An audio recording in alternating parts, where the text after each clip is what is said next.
The female cast in My Hero Academia gets way too much hate, like a lot more hate than it deserves. And mainly a lot of this hate comes from pea-brain idiots on the internet. Pussy. Now listen, are the girls in My Hero Academia the best written female cast in manga or anime history? No, far from it. But are they as bad as people make them out to be? Absolutely not. So doing some research online about why some people think that the girls in MHA are terrible, a common thing that I've seen among these posts and rants is that people are mad that the girls aren't involved in the main event fight.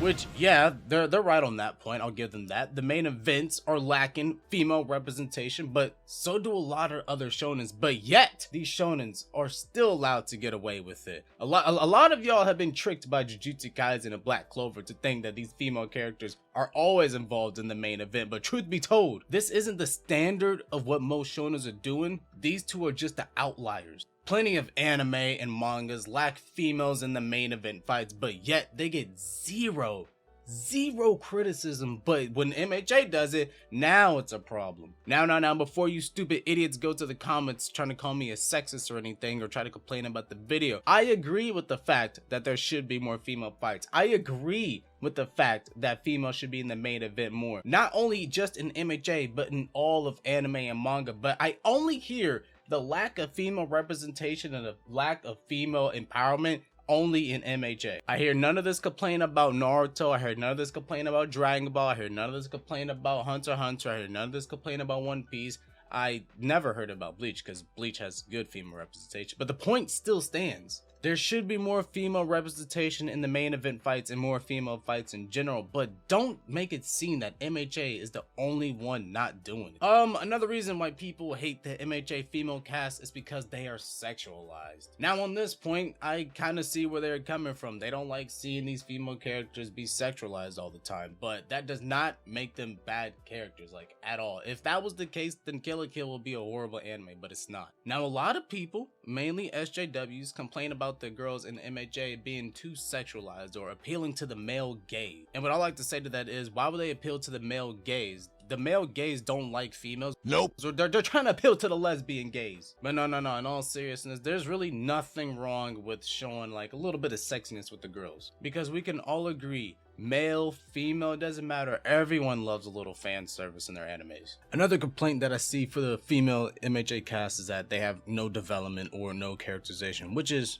just wrong. Like that's just incorrect. Now listen, do the female cast have as much characterization or development as the guys? No, they don't. But do they have some? Yes, they do. And is it good? Yes, it's still good. And you guys just don't notice it. The reason that a lot of y'all don't notice is because you don't pay attention, because it's not the main focus of an arc. The female characters in My Hero still develop, but you just aren't noticing because it happens in the background and it happens slowly over time. Now let's take a look at some of these female characters. For instance, Ochako develops from a girl who only wants to be a hero for money to a hero who wants to save not only just regular people but heroes too. But during this change, she really doesn't account for villains until her fight with Toga during the war, and that's when she thinks like maybe villains are worth saving too. But if you want to hear me praise Ochako more, make sure you check out the most underappreciated character in My Hero Academia. The thumbnail for it should be on the screen or something. Check in the box or whatever. I don't know. You'll be able to find the video. Himiko Toga is not only one of the best characters in My Hero Academia, but one of the best female characters in current Shonen Jump magazine. A lot of Toga's characterization and development has to do with society suppressing Toga's true emotions and feelings, and not only does this help her become a better female character, or actually character in general, but also a great villain. For those of you that have forgotten how good Toga was as a character, let me remind you a little bit. Due to Toga's quirk, her view on love is not normal to other people, because while people see hugs and kisses as the ultimate sign of love, she sees the ultimate sign of love is consuming the other person's blood and becoming them. Of course, by societal standards, this really isn't acceptable. But instead of everyone trying to help her deal with this issue, I guess, they just told her to ignore it, suppress it, it will go away eventually, and it never did. So when she finally commits on her natural urges, it just feels good and she feels liberated.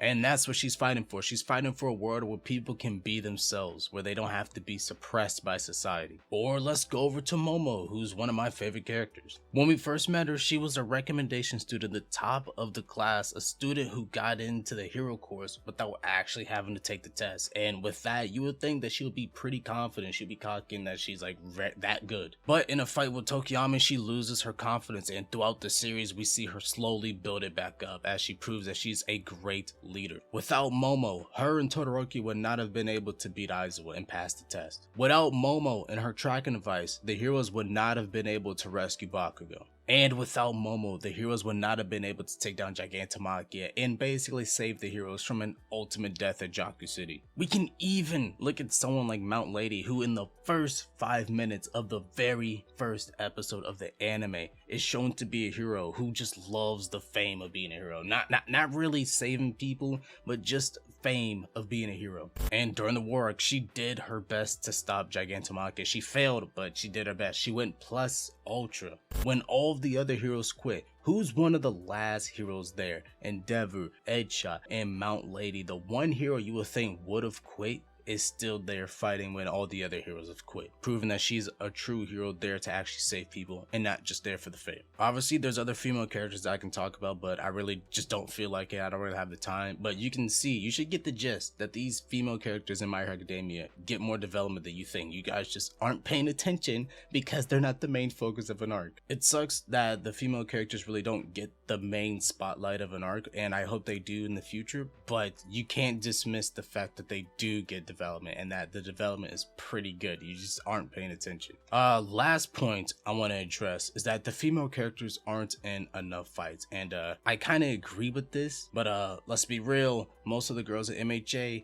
really aren't combat heroes. It is a little unfair that a lot of the female characters in MHA really don't have combat quirks, really aren't combat heroes. It's a little unfair, and I would love to see more combat heroes such as Nagant and Mirko. But honestly, there's really nothing wrong with being a rescue hero. There's really nothing wrong with being a non-combat hero. If I'm being honest with you guys, I don't read Spider-Man comics for the fights mainly. I mean, I still love the fights, but I really like it when Peter is saving people. I really like it when superheroes are saving people and not just punching people in the face. But let me get this out of the way. I would love to see more female fights in My Hero Academia, and I think it needs more. I mean, some of my favorite fights recently have come from female characters. Mirko versus the 5 Hyatt Nomus was intense. I loved reading that. Deku versus Lady Nagant was intense. I loved reading that. That's probably one of my favorite fights in the entire manga. And then we got Shigaraki versus Star and Stripe. That fight was insane. Like that fight escalated how good MHA fights can be. Like, no cap, that fight was dope. A lot of people underrate the female cast in MHA. Are they the best female cast in all of anime and manga?